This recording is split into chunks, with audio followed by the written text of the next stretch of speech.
ஸ்ரீலங்கா முஸ்லிம் காங்கிரஸின் தலைவர் கௌரவ ரவுஃப் ஹக்கீம் அவர்களுக்கு தற்பொழுது கல்முனை தொகுதிக்கு வர முடியாத நிலை ஒன்று ஏற்பட்டுள்ளது. வேட்புமனு தாக்கல் செய்ததிலிருந்து சகோதரர் ஹாரிஸ் அவர்களை ஸ்ரீலங்கா முஸ்லிம் காங்கிரசின் சார்பாக போட்டியிட தடுத்ததிலிருந்து ஸ்ரீலங்கா முஸ்லிம் காங்கிரசின் தலைவர் கௌரவ ரவுஃப் ஹக்கீம் அவர்கள் கல்முனைக்குடி பக்கம் இதுவரைக்கும் வந்ததே இல்லை. அம்பாறை மாவட்டத்துக்கு வருகின்ற கௌரவ ரவுஃப் ஹக்கீம் அவர்கள் கல்முனை தொகுதியிலே வேட்பாளர்களையும் களமிறக்கிவிட்டு மற்ற ஊர்களுக்கு சென்று ஒழித்து விளையாடுகின்றார் கௌரவ ரவுஃப் ஹக்கீம் அவர்கள். ஸ்ரீலங்கா முஸ்லிம் காங்கிரசின் சார்பாக அம்பாறை மாவட்டத்திலே பல வேட்பாளர்கள் களமிறக்கி இருக்கின்றார்கள்.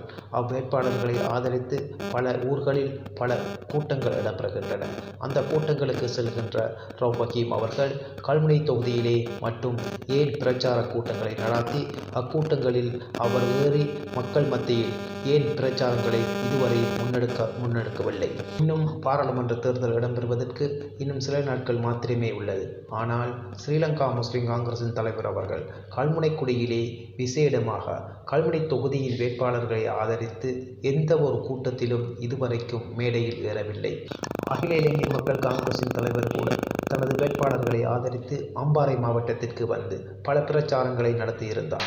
அதுபோல தேசிய காங்கிரசின் தலைவர் கௌரவ அதாவுல்லா கூட தனது வேட்பாளரை ஆதரித்து கல்முனைக்குடியிலே ஒரு கூட்டத்தினை ஏற்பாடு செய்து அக்கூட்டத்திலே உரையாற்றியிருந்தார். அவர் உரையாற்றிய போது ஸ்ரீலங்கா முஸ்லிம் காங்கிரசின் பிரதி தலைவரான கௌரவ சகோதரர் ஹாரிஸ் அவர்களுக்கு ஸ்ரீலங்கா முஸ்லிம் காங்கிரசின் தலைவர் அவர்கள் செய்த துரோகத்தையும் மக்கள் மத்தியில் தெளிவுபடுத்தியிருந்தார். ஒவ்வொரு கட்சிகளுடைய தலைவர்களும் கல்முனைக்குடியிலே வந்து தங்களது பிரச்சாரங்களை முன்னெடுத்து கொண்டிருக்கின்றார்கள்.